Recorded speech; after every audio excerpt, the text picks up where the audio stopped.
สบายดีเด้อพี่น้องสบายดีเพื่อสุขคนเนาะพอกันคือเก่าขึ้นมาเลยเด้อขึ้นมาเทิงเลยก็อยู่ใกล้เพื่อนแล้ววันดำนาน้องหลีดก็มาแล้ว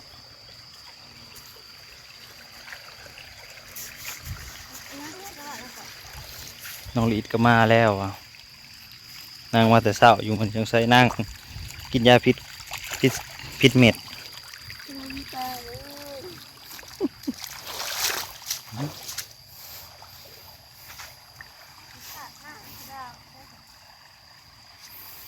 หลายคนกระทำมาคือบไดไปดำน้ำยาว่าสันเดี๋ยวจะบอกให้ฟังพี่น้องเอ้ยความรักจะไปกันไม่รอดแล้วนี่โอ้ยบไดไปน้ำดำหน้าน้ำยาซ้ำสุดท้ายจะเป็นอะไรแหละบ่เป็นว่าบ่ออกคือกันบ่ไปกับบ่อยากไปกับบ่ไปเห็นไหมได้ดำอย่างนี้แล้ว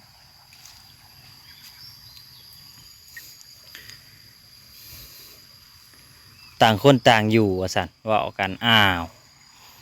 เป็นที่สันในแรงใดต่างคนต่างอยู่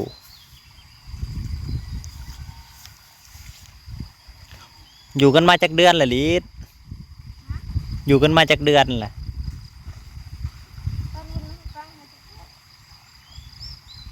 จากเดือนแหละพากันแต่พากันอยู่มากันเนี่ย4 เดือน4 เดือนละเบื่อกันแหละ4 เดือนละเบื่อกันแหละทนบ่ได้ไปแต่เอ้าน้องอีทนบ่ได้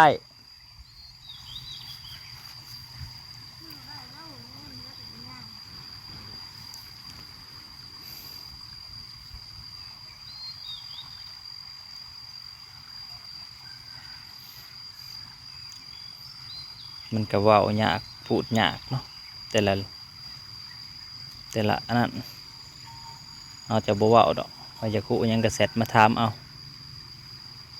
ผู้ใดที่ติดตามเรื่องราวชีวิตคู่เขาก็ได้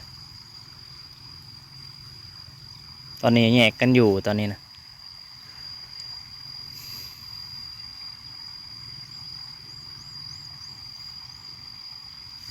แยกกันอยู่ว่าสันเอาแล้วแต่เจ้าสิอันนั้นเราได้ว่ะชีวิตคู่เจ้าบ่แม่นชีวิตคู่ข่อยชีวิตคู่ข่อยก็ยังพอแห้งแล้วว่ะ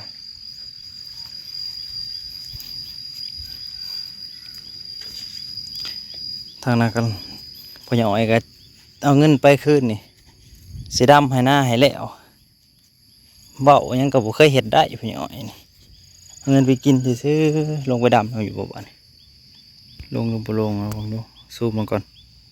แมนพ่อใหญ่อ้อยอยู่บ่คือซีเมนอยู่นะพ่อใหญ่อ้อยนั่นแหละใกล้สิแล้วแหละท่านนั้นก็ได้เอาละ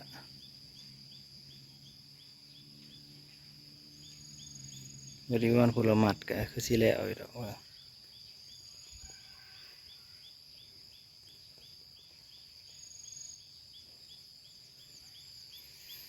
ดำแทนนี่แหละห้าวกับมันนี่ครับพี่น้องเอ้ยน้ำมันก็บ่ได้สูบดอกเปล่งโซลาร์เซลล์เสียหายใหญ่เลยก็เปล่งไล่ลงมาดำเพราะว่าหน้าอยู่โน่นเนาะเปล่งลงมาเรื่อยๆน้ำอยู่เทิงมีแหละมันอยากเห็นบอกพี่น้องมันกระถงมันกระซุ่ม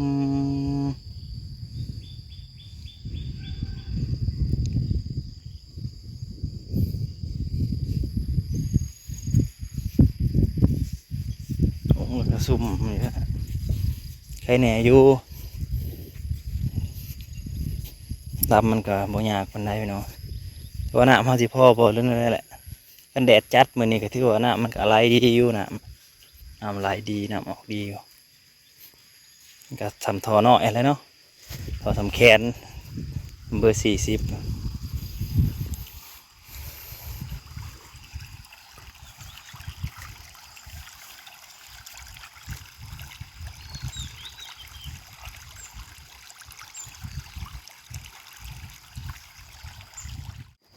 ดำนาน้ำกันพี่น้องเอ้ย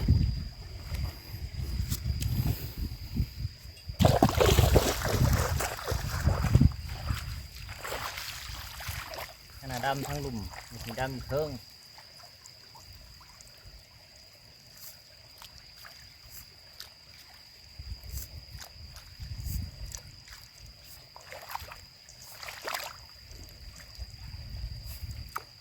มันจะรอฟังไปพี่น้องเลยความรักของน้องหลีดจะเป็นยังไงตอนนี้แยกกันอยู่ตอนนี้อ้าว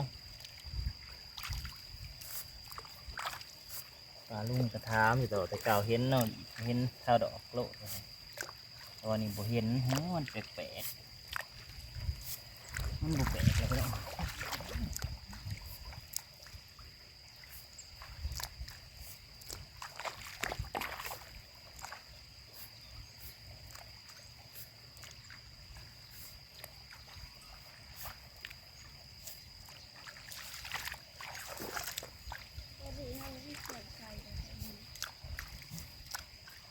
นี่ดูใจเย็น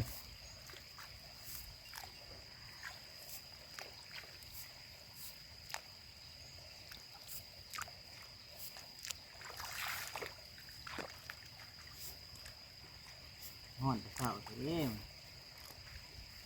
มาละห่อนโลดจะได้จักไห้เด้อมึงเดือนหน้า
แดดจัดๆเป็นน้ำก็จะออกแห้งอยู่หน่อยโซลาร์เซลล์กัน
นี่สีใส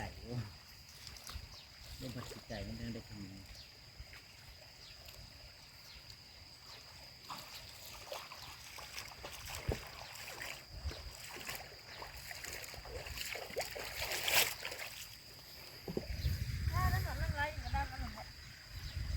น้ำหมดเลยไปยัง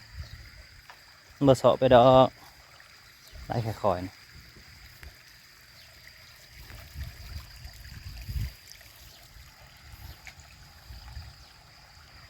น้ำก็ไหลลงมาจากผุละตะตาดน้องเปล่งลงมันสุ่มอยู่แค่นี้มันสุ่มแล้วมันก็บกคืนน้ำไว้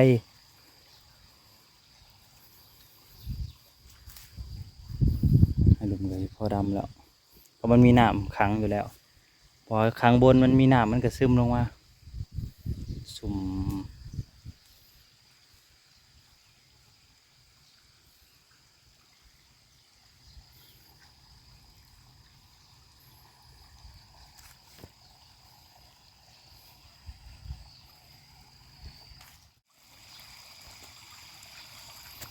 ก็มีคนถามเขามาว่าเฮ้ยมันได้เจ้าสิแล้วดิเบาดาวว่าซั่นโอ้ยประมาณ2 ทิศเลยเด้อจังสิแล้วดำไปเรื่อยๆนั่นล่ะฝนบ่ตกก็ดำไปเรื่อยๆมื้อละ2-3ไห่ก็ยังดีดำไปสู่ไปนั่นแหละพี่น้องเอ้ยเมื่อยก็พักเมื่อยก็พักเขาไม่รักก็พอนั่นล่ะ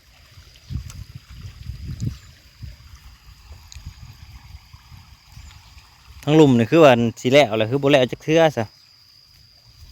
เรือหลายปานนั้นบ่เดี๋ยวนี้โพดคือโพดแท้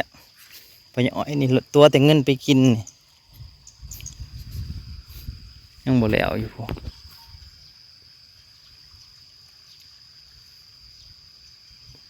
คือสิแล้วแหละยืนนั่นแหละ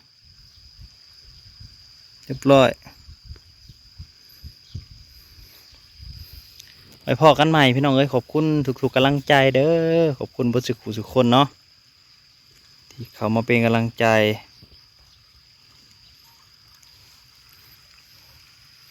กำลังที่สำคัญก็คือกำลังใจเป็นว่าจังสั้นตัวไปพอกันใหม่พี่น้องเอ้ย